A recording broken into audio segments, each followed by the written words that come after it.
გამარჯობა. მე ის მარტოობის 15 წუთია დღეს ჩემი სტუმარია გუგა კაცარავა, მსახიობი. გამარჯობა გუგა. გამარჯობა ნანგა. ჩვენ კოლეგები ვართ, ახალ სპექტაკლში ვთამაშობთ ერთად. კამერულ თეატრში მოდით ყველა პრემიერაზე. როცა იქნება. მოკლედ, აღარ ვიცი, პირველ რიგში გიკითხავ როგორ ხარ? კარგად, შენ როგორ ხარ? კარგად, მადლობა. ამ გადაცემის სტრუქტურა ხო იცი? ასე თუ ისე, რაღაცები იცი. ხო, რაღაცა ცოტა უნდა ვიძრომიალოთ შეგიძლია. კი, ვიძრომიალო. მოდი, მაინც მაგას ვიკითხავ რა. ვინ ხარ მაშინ? როდესაც საკუთარ თავთან მარტო ხარ?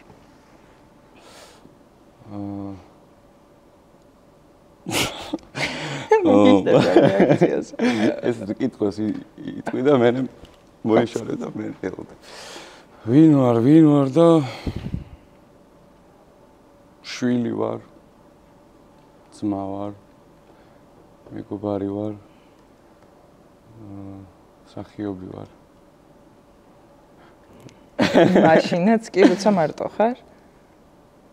მაშინაც კი როცა მარტო ვარ. აი ერთი ერთზე შენ თავთან აი ვინ ხარ? მარტო ვარ.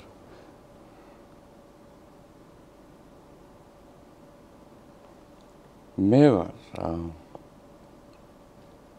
მაშინაც კი როცა მარტო ვარ, მე ვარ. ეგრე ვფიქრობ და ეგრე მჯერა.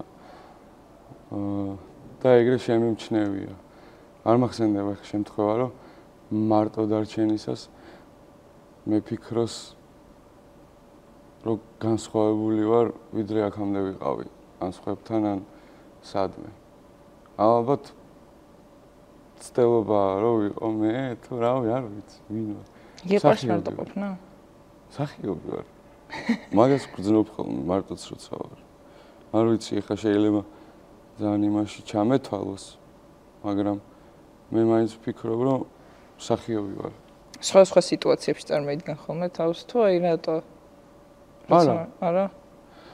არა, მარტო როცა ვარ მაშინაც კი და ნებისმიერ სიტუაციაში მაინც რაღაცა აქაურობასთან მოვყავარ ყველაფერს. აქაურობასთან, ხო და ეს ბოლო პერიოდი განსაკუთრებით თითქოს მარტო ეს არის ჩემი ცხოვრება და ძალიან მომწონს ეს ყველაფერი და ძალიან ბედნიერი ვარ ამით.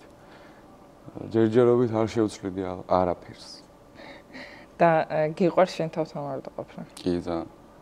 ამ მარტო ყოფნასაც რაღაც ის მივეცი ამ ბოლო დროს რა ფუნქცია და თითქოს მუშაობ ხოლმე მარტო ყოფნისასაც. არა მარტო პროფესიაზე, არამედ საკუთარ თავზე და რავი, ვაკვირდები ჩემ თავსაც, ყველაფერსაც, ჩემ ცხოვრებას, ჩემს დღეებს და ბევრი რამით ვავსებ. ხო, ეგ ძალიან საინტერესო. სინამდვილე შეიძლება გამოდის, რომ ამ მარტო ყოფნასაც გაურბი ხარ და ამ მარტო ყოფნის დროსაც სხვა რამებს რო ვავსებ, თქო, წეღარო ვთქვი, შეიძლება მაგასაც გაურბი. ხო, მე მგონი თვითგანვითარებას თუ უთმობ პერიოდს ყველაზე ფუნქციურს ხდი შენ თავთან მარტო ყოფნას. თუ მაქვს ამის დრო, ენერგია და ხასიათი და განწყობა მარტო ყოფნისას უმუშაობ. როგორი ხასიათი გაქვს? ცვალებადი. აი რამდენი მე კი ვიცი. ცვალებადი გაქვს, მაგრამ აი როგორი ცვალებადი? აი უცებ კონტრასტულად, კაი, მე კონტრასტულად ცუდი აი ეგრე ხარ თუ ლივლივებ? ლივლივებ ხასიათებში? არა, ხასიათებში ლივლივებ უფრო არა, მაგრამ აი რას გეტყოდი, იცი რომ ჩემი ხასიათი ძალიან მაწვალებს ხოლმე მე თვითონ ხანდახან. რატო? შეიძლება ყველაფერი კარგად იყოს გარშემო და შეიძლება ყველაფერი მქონდეს იმისათვის, რომ კარგად ვიყო და უცებ შეიძლება ეს ყველაფერი ჩამოინგრეს და მე მაინც ვერ ვიყო კარგად. და მე ამას ხვდებოდი, რომ ეს რატო არის, მაგრამ ხო ხანდახან გიცნობა ხოლმე და ვერ ვაკონტროლებ. მაგრამ ბოლო დროს დავიწყე კონტროლი მე მგონი. აი გუშინ ცოტ ხასიათზე ვიყავი, ხო? დღეს ხარ ხასიათზე. კი, გუშინ ცოტ ხასიათზე ვიყავი. ისეთზე რა, არ ვიცი, ღრუბელი დაყვება და. არ ვიცი, მეც. ერთთან პერიოდულად იღიმოდი. ხო, ცდილობდი რომ გარემოს აგრძნობინე რომ აქ ვარ და თქვენთან ვარ გვიღიმოდი და ვიკეტებოდი მე. და იმან დროს როცა იკეტები საკუთარ თავში რა ხდება აქ? აი იცი რა გაქვს ხოლმე? შემჩნეული მაქვს. შეგიძლია იყო ხალხი ცავსე სივრცეში მანდიყო რა და იმ პროცესების ნაწილი იყო რაც იქ მიმდინარეობს, მაგრამ შენ სამყაროში იყო, მიხვდი? აი რაღაცა ერთ წერტილში იყურება და ვთქვათ, ვიღაცა შეიძლება გაუღიმოკით, მაგრამ ამ ქვეყნად არა ხარ. მიხვდი რას გულისხმობ? ანუ შენთან ხარ რა, სადღაც. მაგ დროს სად ხარ? ხან სად. აი დაიწყე, რა გთხოვე? ეგ მაგენი არ მიქნა. აბარები. აი ესე. ეგეთი ზოგადი პასუხები, ხო მესმის. ხო, აბა ისეთი კითხვებია, რომ ძალიან უნდა იფიქრო ალბათ რა. და ვიფიქროთ. ფიქრების კონტროლი შეგიძლია? არა. მიყვება უნდა?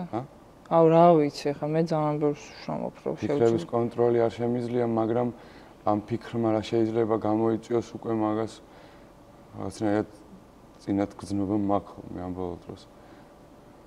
ხო და არაყვები გამომწვევ რაღაცას ხო? რაღაცებში ჭკუა ვისწავლე. რაღაცებში. და მაგან ბევრ ამაში განაპირობა რომ რაღაცა ფიქრებს არ უნდა აყვან.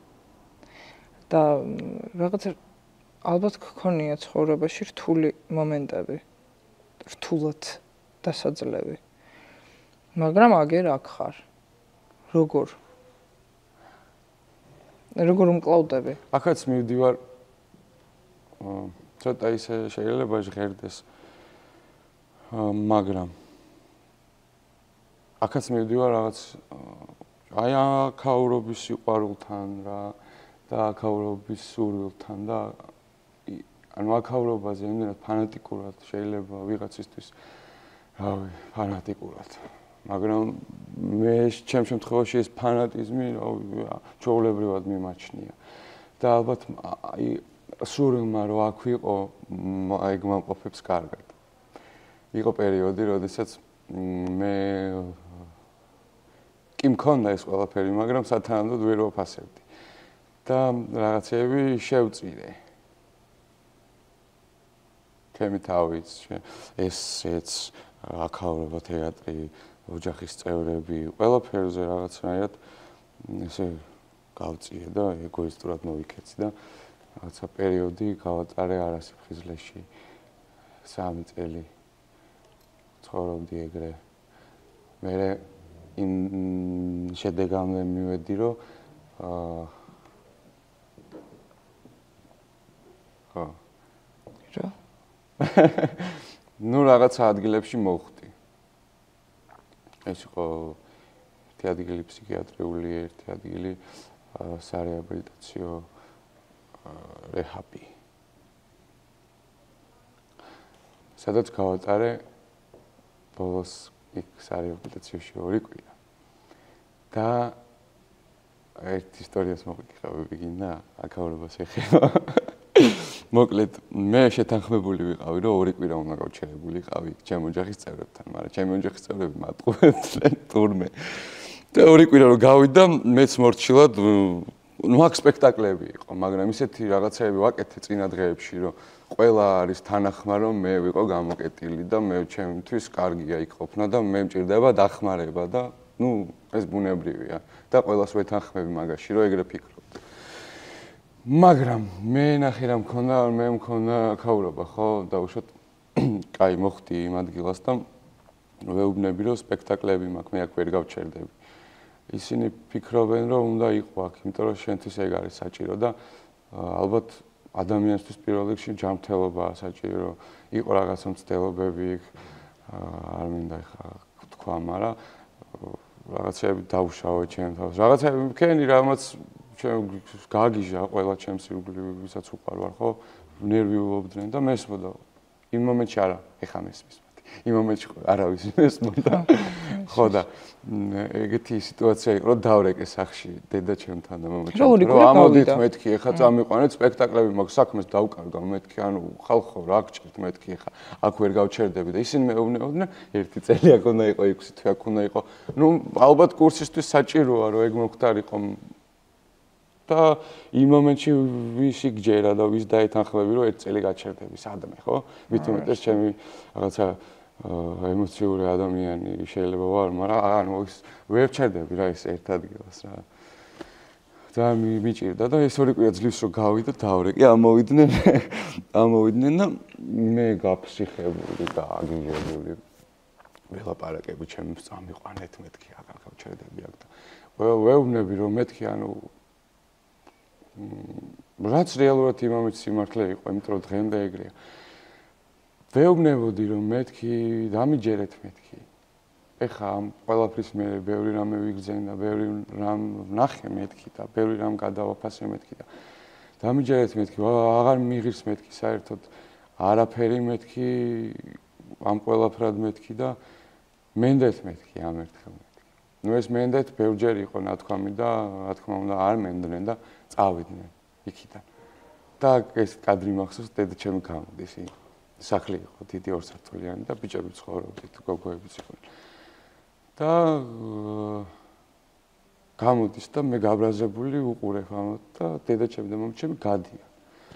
გადაკეტეს კარი და უყურებ ამათ და წავიდნენ და ისინი ელაპარაკნენ რომ უნდა იყოს ხოლმე ჩემი შვილისთვის უფრო უკეთესი იქნება დათანხმდნენ იმას, ხო? და მე გავაცილე ესენი. გავაცილე და 5 წუთი შევისვენე ერთი წრე დავარტყი სახლს და ბიჭებს უთხარი რომ პოდიშით მეთქი, მაგრამ წავედი მეთქი. გადმოვახტი ზაუბურს და გამოვიქეცი რა. და ეს იყო წავკისში. ხო, ალბათ. ან მუქა თბილის გარეთ იყო. მაგრამ ავტობუსები დადიოდნენ, ახლოს იყო. როგორც ჩემი სახლი. სადღაც დიდგორში. დიდგორში. ხო და გადმოვახტი ზაუბურს და გამოვიქეცი. როგორი გამოქცევა იყო, იცი რომ ანუ ყველანაირად მჯეროდა და 100%-ით მართალი რო ხარ და თითქოს ვერავინ და ვერაფერი რო ვერ გაგაჩერებს და ყველაფრის ძალა რო გითხრა. გადმოვახტი ზაუბურს და გამოვიქეცი და გამომეკიდა 4 კაცი. და ანუ ჭიდაობის ვერ ჩამსვეს მანქანაში და იმ ანუ მაგის თქმა მინდა წერან ძალა რო ვახსენე რომ ეხლა რავი დიდად ფიზიკური მონაცემები არ მაქვს, მაგრამ ვერ ჩამსვეს, ვერ მომერივნენ და მაგ დროს გძნობდი რომ ვერავინ ვერ მომერეოდა, იმიტომ რომ სადაც მივდიოდა, სადაც მივბოდი, ვერავინ ვერ გამაჩერებდა რა იქამდე მისასვლად, იმიტომ რომ ზუსტად ვიცოდი რომ ყველაფრის ძალა მქონდა და აი 100%-ით მართალი ვიყავი ჩემ თავთან მაგ მომენტში. და მჯეროდა ჩემი თავის რა, იმიტომ რომ რაღაც ერთ წმენა ვიპოვეთ, დაკარგული რაც მქონდა და გავრბოდი და ხო ვერ ჩამსვის რაღაცა და აი მომეშნე ბოლოს, იმიტომ რომ მართლა ვერ დამაბრუნეს იქ. და ეს მაიკა შემომიხა რაღაცა გადაპასული თავი მქონდა მაშინ რაღაცა გიზგავდი რაღაცა საფხული იყო ბათინკებით რაც მქონდა იქ წაღებული რაღაცა ის ჩავიცი საფხულში ხდებოდა და პირველივე გაჩერებაზე ჩავჯექი ავტობუსში და ეს ავტობუსში ხალხი მიყურებს რაღაცა დახეული იმით რაღაცა მეოფლიანი და ესე სუნთქავ ანუ ნაჭიდავები რაღაც ბევრი ემოციური ის მივიღე იქ დედა ჩემი ვნახე როგორ ყვირო და ბევრი რაღაც მოხდა რა, რაც არ მინდოდა რომ მოხდარიყო, მაგრამ მოხდა. ჩავჯექი ავტობუსში და ანუ მოვედი აქ რა, ზუსტად ეხ სადაც ვარ.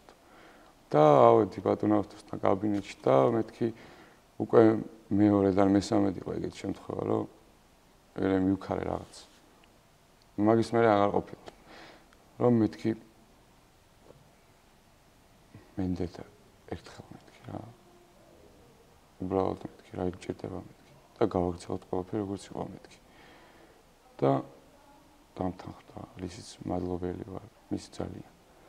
და დამიბრუნა ის ყველაფერი რაც ძალიან მიყვარს და მაკლდა და აი ჰაერი ვიჭირდებოდა კარგად ყოფნისთვის.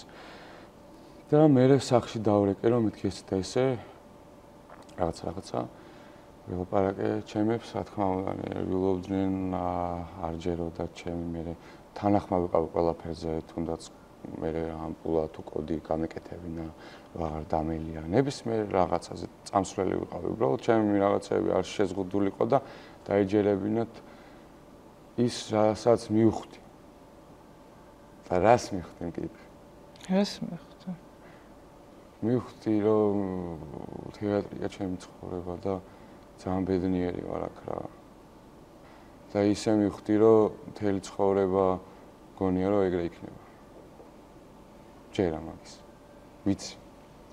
და აი რა იყო ეგ? ხო ბევრჯერ გადადგე ეგ ნაბიჯი და ვერ შეძელე. და აი ამ მომენტში რა იყო ის გადამატრიალებელი? ის რომ გამოიქეცი რეალურად თეატრისთვის? არა. აი ის დღეები რაც გავიარე რა, რთული დღეები იყო. მათ ხო რეალურად მართლა შენ თავთან მარტო გიწევდა, რა აი შენ თავს აი ესე შეხედო. ყველაზე მეტად იქ გამიჭირდა ფსიქიატრიული დაწესებულება იყო, მანდ ყოფნა. იქ მარტო გიწევდა ყოფნა ოთახში? არა. მარტო არსად არ გიწევს ყოფნა ეგეთ ადგილას, იმიტომ რომ საშიშია, შენი მარტო დაატოვება მაგ დროს. ხო. ხო და კი შეიძლება 30 კაცთან ერთად იყო, მაგრამ ეგეთ ადგილებში ალბათ ყოველთვის მარტო ხარ. იმიტომ რომ შენთვის ის არის უცხოა. შენ რაღაც ჩაგაგდეს ერთ ადგილას, სადღაც ესე ხარ, ხო? და ის არის.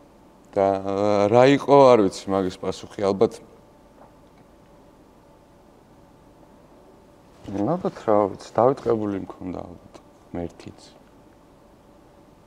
ოჯახიც, საქმეც.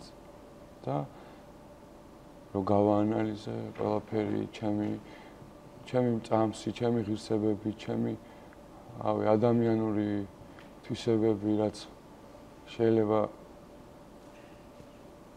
დაგაკარგინოს მაგ ყველაფერმა. იმიტომ რომ აქვს მაგ ყველაფერს ეგ საშიში ძალა, რომ წაგართვას რაღაცეები. არასიფხიზლე. და მე გამოფხიზლე. რთულია გამოფხიზლება, აი ამაგაზე. პირველი 3 თვე ძალიან რთული იყო. იგითი, არ ვიცი. უზარმაზარი ძალა უნდა მაგას და ძალიან მაგარი ძალა საერთოდ. აი ამაზე უარის თქმა, რეალურად ყოველ დღე მე ხო შენ თავს ეჭიდავებ. კი, მაგრამ ნახე რა ხდება, როდესაც შენ თავს რაღაცას უკრძალავ და როდესაც შენ თავს რაღაცას უწესებ. ძალიან რთულია მაგ დროს ეგრე. მე ვფიქრობ, მე ზუსტად იმას მივაგენი, რომ ჩემ თავს არაფერი განუწესე. მე უბრალოდ გადავწყვიტე. რა მინდა და ვიგრძენი რა, რეალურად რა არის ჩემთვის ბედნიერება ან სიყვარული ან იმედი ან რავი. და როგორ უყურებ ამ ეტაპს? ეგ ხო ეტაპი იყო შენი ცხოვრების. უნდა მომხდარიყო. რაღაცები ძალიან მწვენია. უნდა მომხდარიყო ეგ ყველაფერი. უკეთესი იქნება და არ მომხდარიყო. რომ არ მომხდარიყო, ჩემი აზრით, იცი რა, შეიძლება კარგია რომ მომხდარ. უნდა მომხდარ. რაღაცები ძალიან გამომადგა, თუნდაც საქმეში. ჩემი აზრით ეგეთი სიღრმე, რომელიც შენ გაქვს, რაღაც წილად ამის დამსახურებაც არის. არ ვიცი, სიღრმე ალბათ ეგ სიღრმე იყო პრობლემა და ეგ სიღრმე ახალმე პრობლემა, რომ არ ვიცი, მე ჩემ თავს ეგრე ვერ დავარქმე, რომ სიღრმეში ვარ ან ღრმა ვარ, იმიტომ რომ მე მაგას ვერ ვგზნობ და ვერ ვხედავ. რა თქმა უნდა, იმიტომ რომ შენ ჩვეულებრივი გონია ეს ყველაფერი, როგორც ხარ, ხო? ეგ ჩვეულებრივი. რა მკითხე ხა ბოლოს? ეგ გითხარი, რომ გონია, რომ უნდა მომხდარიყო. უნდა მომხდარიყო, კი. ალბათ უნდა მომხდარიყო. ეგ ყველაფერი უნდა მომხდარიყო, რაღაცებს ამოვიღებდი მაგიდან, რაღაცა 1-2-3 მომენტს ამოვიღებდი, თორე ესე ზოგადად აი მომენტები გახსენებს თავს ხანდახან? ეგ მომენტები და ეგ ყველაფერი რომ ახსენებს თავს. ყველაფერი არა, აი კონკრეტულად ეგ მომენტები, რომლებიც აი მაწუხებს ხოლმე, მაგრამ თავიდან ძალიან მაწუხებდა. მე მივხვდი, რომ იმდენად მაწუხებდა, რომ თუ ამ შეწუხებას მიცემდი უფლებას, მე დამაზიანებდა. ამიტომ ამ ბოლო დროსაც ეგრე ვიქცევი რა. რაღაცებს თუ ხედავ, რომ რაღაცა მაზიანებს, ან ვინმე მაზიანებს, აღარ მაქვს არც ურთიერთობა და არც იქ ვარ, სადაც ზიანდები. იმიტომ რომ ჩემი თავისთვის ეგრე უფრო კარგია ხო. სხვას რო უსმენ ხოლმე, ან რამე გადაცემა, ან რაღაცა, ესეთ რაღაცას რო ყვება, ცოტა ისე ვარ ხოლმე რა. არ მჯერა მაპატიოს ყველამ.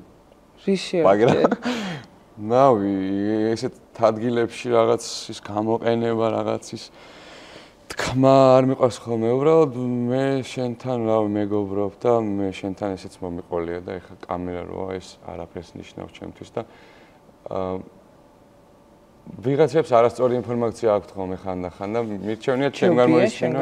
იმიტომ რომ მე რავი დასამალი ესე არაფერი მაქვს. თუ იმის რამე ინტერესს ხოლმე მინდა რომ მოვიდეს მკითხოს და მე გავცემ აუცილებლად პასუხს. რაც არ უნდა იყოს. ხო, ოღონდ თუ ხასიათზე არ არის რაღაცა შეიძლება ესე თქვას ხოლმე. და არ გიპასუხოს. იცი რა მითხარი? აი მაგამდე რა მიგიყვანა? კიდე ცოტათი ჩაგეძიებ, იმიტომ რომ მე ეგ უფრო მაინტერესებს შედეგზე მეტად მაინტერესებს, რაც მე ვამაყობ შენი შედეგით. რა ესე მაგრა დადექი, შენ თავს აჯობე იმ გუგას აჯობე, რომელსაც უნდოდა რომ წაიყვანე სადღაც. მაგრამ თავიდან აი სად წაგიცდა ფეხი რა? აი რა მომენტში წაგიცდა? თან ნაადრევ ასაკში გამოდის რომ მოხდა ეგ. ხო. მე ესე არასდროს არ ყოფილვარ არც სტუდიებში, არც რაღაც თეატრთან ახლოს დაახლოებით მე-11-მე-12 კლასამდე. სანამ გადავწყვეტდი თეატრალურ ჩაბარებას. და ყოველთვის ჩემ ცხოვრებაში რაღაცები იყო, რაც ჩემი აზრით ეხანე გამოსახედიდან განმასხვავებდა სხვებისგან. იყო ბევრი ფიქრი. რაღაცებს ძალიან ბევრს ფიქრობდი, რაღაცებს ძალიან, აი თუ შეყვარებული მყავდა ძალიან რომანტიკული ვიყავი. რაღაცები დღეს რო ვიხსენებ, აი რაღაცა ხო. ვიღაცისთვის ძალიან ზედმეტად რომანტიკული იყო. ვიღაცისთვის რაღაცნაირი იყო. ოღონდ ყველაფერს ვერ ვარქმევდი ვერც სახელს და ვერც უძებნიდი რაიმე ხასიათს, იმიტომ რომ მე თუ დავუშვათ დღეს ვარ რომანტიკული, არ ვიძახი დღეს რომანტიკული ვარ, ისე ვიძახი. ну არც იმას ვიძახი რომ არ ვარ რომანტიკული, უბრალოდ ვიძახი. ხო და თუ დღეს დავუშვათ ვიძახი რომ დღეს რომანტიკული ვარ, შეიძლება ადამიანმა იფიქროს რომ მსახიობია და მაქედან გამომდინარეა, ხო ესეთი. ხო შეიძლება ვიღაცა მიფიქროს, მაგრამ იმ მომენტში ფიქრობენ მსახიობებზე ზოგადად. ხო და იმ მომენტში ეგრე ხო არ ყოფილა და იმ მომენტში ვერ ხვდებოდი ეს რა იყო. ამიტომ ესეთი ფიქრები ყოფილა რაღაცები, რაც მაშინაც გამიკეთებია რა, ცუდი. ჩემი თავისთვის რაღაც ცუდი ფიქრები მქონია, აი ფსიქიკურად არაადეკვატური ფიქრები რა, რამაც რაღაცა სუიციდზე გაფიქრებს, რაღაცებზე გაფიქრებს, ხო? ყოველთვის იყო ხოლმე და ვირას დროს ვერ ვიგებდი რა. სხვებს რო უყურებდი, არ არიან ეგრე რა. მე რატომ მაწუხებს ესენი? რატო რაღაცა ისე? ხო, მე რაღაცები მე დავით თეატრში. სპექტაკლი ვნახე. მანამდეც კი მქონდა ნანახი, მაგრამ მე ცოტა დიდზე მე ვნახე მე-11-მე კლასში. ეხა ეგეთი მომენტი რომ იმდენად რაღაცა ვიგრძენი, არ ვიცი რა დავარქვა. რატომღაც მომინდა რომ სცენაზე ვგარიყავ ამათთან ერთად. აი ტას რო უგრავდი რომ იღიმოდნენ, მინდოდა რომ ის პროცესი რაც გაიარეს მთელი სპექტაკლის განმავლობაში, რასაც უყურე, ეგ მიძგამე არა და ბოლოს მე ეგრე ვგარიყავი ბედნიერი რა. და მე ჩავაბარე თეატრალურში 2 წელი არ მიღებდნენ, ვერ მოხვდი, არ მიღებდნენ არა. ხო, 2 წელი ვერ მოხვდი, ფიქრობ ვერ უნდა მომხვდარიყავი. იმიტომ რომ საერთოდ არაფრის აზრზე ადამიანი მოსული საიდანაც ბავშვი ესე გძელითნებით ცარიელი გამარჯობოდი. ხო, ვერ მოხვდი, მე დავიწყე გაცნობა რა არის ეს პროფესია. რა ყველაფერი დავიწყე და მე-13 წელს გავედი გამოცდაზე და ჩავაბარე. და რატო ჩავაბარე, როგორ ჩავაბარე, ეს ფორმულა არ ვიცი, მაგრამ ეგრე მახსოვს, რომ ვაჟა-ფშაველას ისამა მივიდა. მე ავირჩიე უბრალოდ ვაჟა-ფშაველას თანი მაღალნი, ეგრე ქვია, თუ არ ვცდები. ხო და პროზაა და წავიკითხე გამოცდაზე და მანამდე იყო ეგეთი მომენტი, რომ 1 წელი რაღაც მოსამზადებელზე დავდიოდი თეატრალურში, ვერ ჩავაბარე, მეორე წელს არ ვემზადებოდი, კიდევ ვერ ჩავაბარე და მე-13 წელს წავედი და ეს თანი მაღალნი ჩემთან სოფელში აივანზე გამოვედი და აი არ წავიკითხე რა, უბრალოდ თეებს უყურებდი. და მაგას ვატრიალებდი თავში. და რაღაც ვცდილობდი რაღაც მეგრძნო, რაღაც სისულელები მოკლედ. ჩამოვედი და ჩავაბარე და არ ვიძახი ხა რომ მაგან ჩამაბარებინა, მაგრამ მაგრამ იგრძენი რეალურად ამ პროზის შინაარსი, ხო? ხო, და უბრალოდ მართალი სიტყვა რას ნიშნავს და საერთოდ არაფერს არ ჭირდება ალბათ. ესე თამაში. სინამდვილეში ჩემი აზრით ეხა სადაც ვარ, აი ამ ყველაფერს დაჯერებაა და წმინა რა ამ სამყაროსი რა და მე ამ სამყაროსი როცა აქ ვარ ისე მწამს რომ აი რავი რა შეიძლება ვიღაცამ ჩათვალოს რომ როცა არა ძალიან მწამს. მეც ამ სამყაროსი უფრო მწამს ვიდრე იმ რეალობაში. აქავრობდი ძალიან მჯერა და არ მინდა რომ აი თუ მჯერა ამაში ვინმე რაღაცას დამანებას თავი ყველა. ჯერა მე ყველაფერს და მჯერა თეატრის და აქავრობის და რომ ჯერა ის თუ ვინმეს აწუხებს არ მინდა რომ შემაწუხებელი იყოს ხილისთვის. არსებობს ადამიანები ვისაც ეს აწუხებთ? თუ შენთვის ეს შენი სამყაროა და ვსა. არ ვიცი. არ ვიცი. და რა საქმე იყო, როდესაც არა სიფხიზლე მოგინდა? აი 17-18 წლის ვიყავი რა. როცა დავიწყე. და იქს რომ მიაღწია? 23-ის, 4-ის. და გჭირდებოდა რაღაცა კონკრეტული დოზა იმისთვის რომ კარგად იყო? თუ რა მე თვითონ აი გჭირდებოდა კონკრეტული დოზა იმისთვის რომ საწოლიდან ამდგარიყავ. და უბრალოდ ისე როგორც დღეს გამოხვედი შენ და მე სახლიდან ჩაიცვი ხაცა მაგისტრის ენერგია ხო გჭირდება. ხალისი არა ენერგია რა რომ გააკეთო ეგ. მე უბრალოდ ბოლოს უკვე მაგ ეტაპზე ვიყავი რომ უბრალოდ ეგ რომ მექნა მაგისტრის ჭირდებოდა თორე აღარც იყო შენთვის? აღარ იყო ჩემთვის. აღარც თრობაში მაყოფებდა, აღარც არაფერში მაყოფებდა, აღარ მოქმედებდა ისე ძალიან. სიამოვნებისთვის არ ვაკეთებდი. და რეალურად პრობლემა რასაც დავაკვირდი იყო ბოლოს როცა უბრალოდ ძალიან მიყვარდა რა არა სიფხიზლე. ეგ არის პრობლემა ჩემი. და რატო? აი რატო? ხვდები რა გულისხმობ აი რა მოგწონდა სიფხიზლე, რა არ მოგწონდა ესე ძალიან სიფხიზლეში? რაღაცა ფიქრები ცილდებოდა რა თავიდან. ყოველ ჩემ ცხოვრების ყველა ეტაპზე რაღაცა ფიქრები ყოველთვის იყო. თუნდაც ადამიანის, თუნდაც პროცესის, თუნდაც ადგილის. ყოველთვის იყო რაღაცა განმაპირობებელი რაღაცა, რაზეც ზედმეტად ჩემი ფიქრი და რაღაცეები ცუდად მომყოფებდა და მე როცა ამ ყველაფერს ვაკეთებდი, ეს ყველაფერი მშორდებოდა და ძალიან კარგად გძნობდი თავს. რეალურად ჩვეულებრივად როგორც უნდა ყოფილიყავი, ეგრე გძნობდი თავს და მეხმარებოდა ეგ ყველაფერი მაგაში. და მე ნელა მივხვდი რომ მაგის გარეშე უბრალოდ გამოუსადეგარი ვარ საქმეშიც.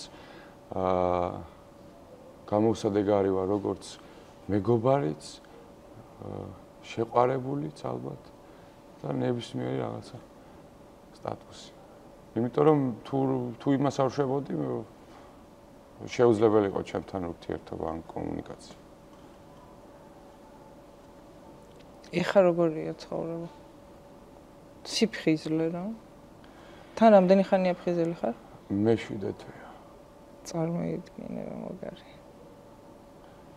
ხო, პირველი 3 თვე იყო ძალიან რთული, გამაფრთხილეს მე. ეგრეც იქნებოდა და პირველი 3 თვე ძალიან რთული იყო და მე ნელ-ნელა გადავიდა. ეხლა კოკაკოლაზეა დამოკიდებული. ეხლა კოკაკოლაზე. ძალიან მაინტერესებს გაქვთ თუ არა ოცნების როლი?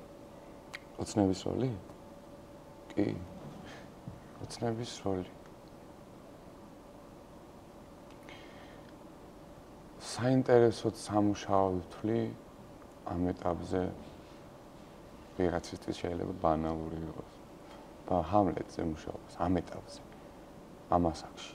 მე მგონი შენი ასაკისთვის ცოტათი დიდი არისო შენზე?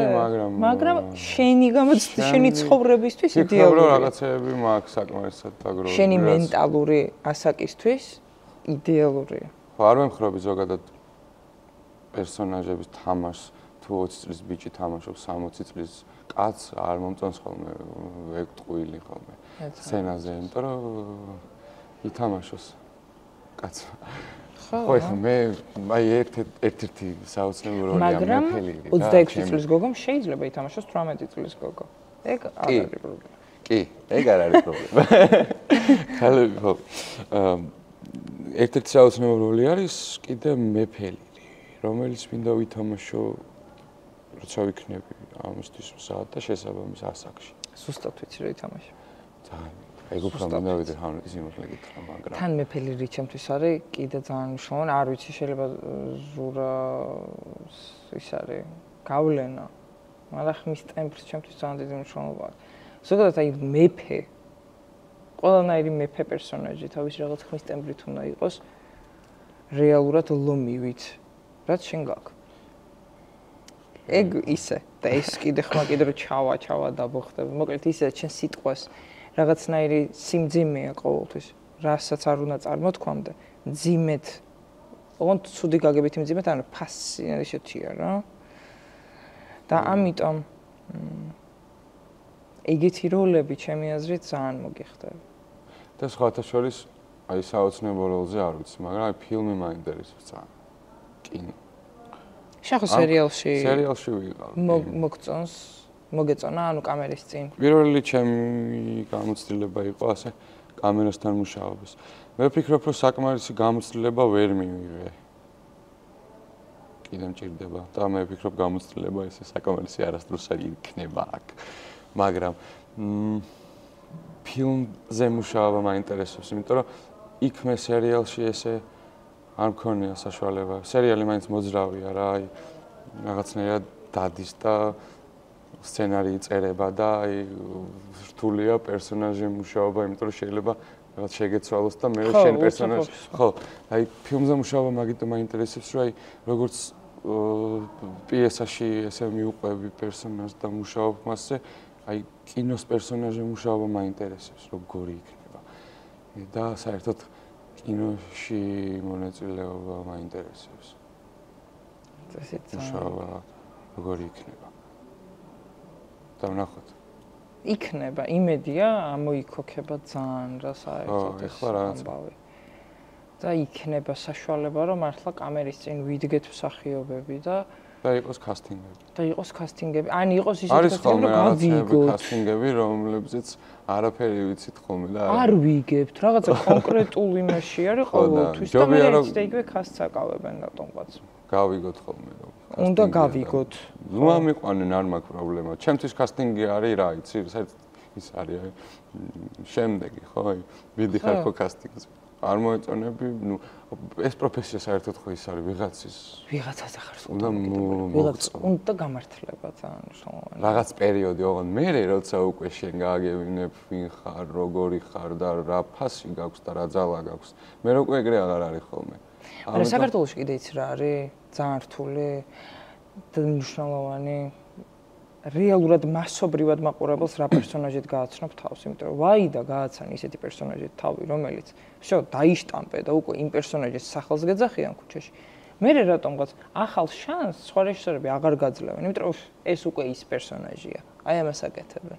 ბევრ ადამიანს უქნეს ძალიან. ეგეც ძალიან, ამიტომ უნდა აირჩიო, რომ როგორმე რაღაც ისეთი როლი ითამაშო პირველი და რა ვარია, არჩევანი არ გაქვს ისედაც. რაღაც უნდა მოახერხო. ხო რაღაცა ხო რაღაცა უნდა მოახერხო. და შენი აი რამოდენიმე ის დამისახელე გასაღებით ხო ესე დავარქმევდი წარმატების არა იმისა რომ უბრალოდ არ გაჩერდე მე ვგულისხმობ კარიერულადაც პიროვნულადაც რომ ოჯახის წევრადაც მეგობრადაც აი უბრალოდ რო არ გაჩერდე ვიხდი აი იმიტომ რომ შენ იცი ეგ შეგრძნება გაჩერების რა არის და მეც ვიცი აი შინაგანად რაღაცა სისხლის გოგონია რომ არ მოძრაობს რა ყველაფერი სტატიკაში გაქვს და აი მარტო ეს მუშაობს და ეგეც შენ როგორც გინდა ეგრე არა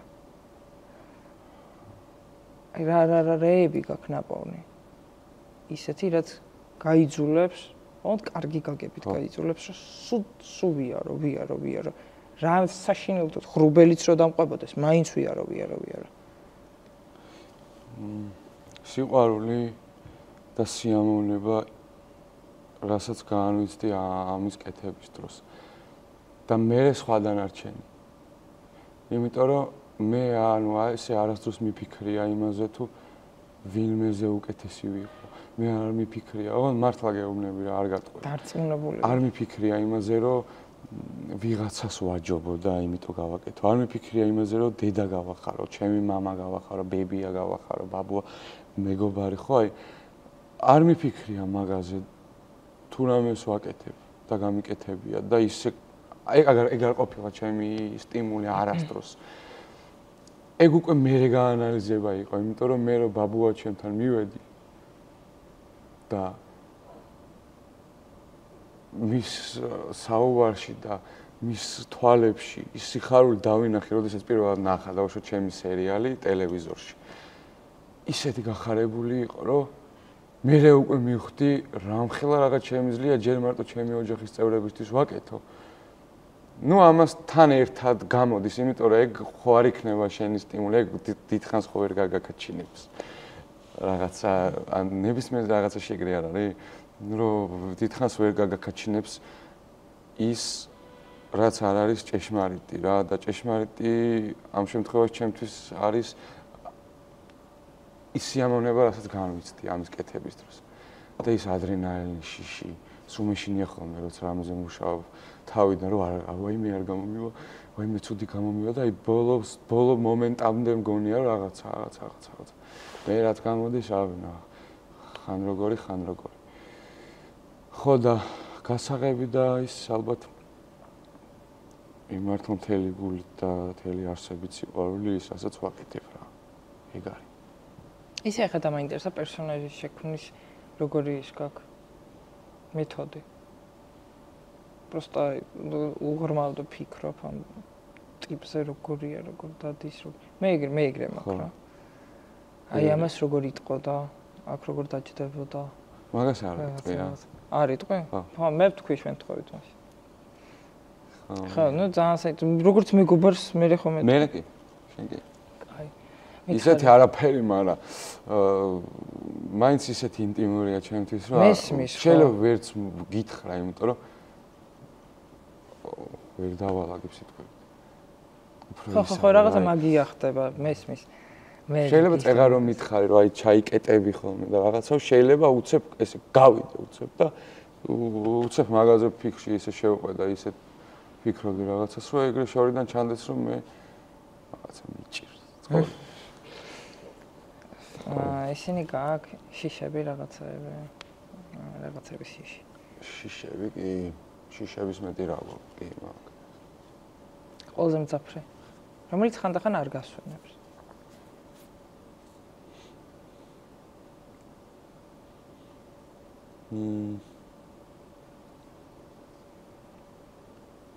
მეშინია იმის, რომ რაღაცები ვერ განვიცადო ცხოვრებაში. რა კაი ასოქე. აი როგორია დავუშვათ შვილის ყოლა, როგორია რაღაც სახის წარმატება, როგორია შენი თავი. ეცი მაინტერესებს უფრო ჩემთან მაინტერესებს რა რაღაცეებს ძალიან მომავალში. და მეშინია რომ რაღაცა ვერ მოვასწრო ან ვერ განვიცადო. აი მაგის სულ მეშინია ხოლმე. კიდე მეშინია გველების. ძალიან. არ ვიცი რატო. შეიძლება გლის არ შემეშინდეს ან ვეფხვის ეგრე როგორც გველის. მივხვდი რაღაც კავშირს ხო? იმიტომ რომ კავშირს ვერ დაამყარებ. და მგელთან გგონია რომ აი ეს თვალებით კავშირს შეიძლება დაამყარო. ის რაღაცა ის არის რა. მოულოდნელობებით სავსე ტიპია. დედას ვფიცავარ თუ ვიტყვება და ისე მომეწონა შენთან ლაპარაკი. მე ვიულობდი, იმიტომ რომ ერთხელ ვარ რაღაც გადაცემაში ნამყოფი. არ ვერ ლაპარაკობ ხოლმე და ეხლა შენ რო ხარ რაღაც გამიადვილ და შენთან ლაპარაკი. კიდე სხვა კუთხით გაგიცანი, სხვა კუთხით დაგინახე. და ბევრად უფრო ავსებული მივდივარ, ვიდრე შენ გგონია. და შენც იმედია ავსებული ხარ. კი, მე ძალიან მესიამონა ლაპარაკი შენთან. ძალიან დიდი მადლობა. შენც.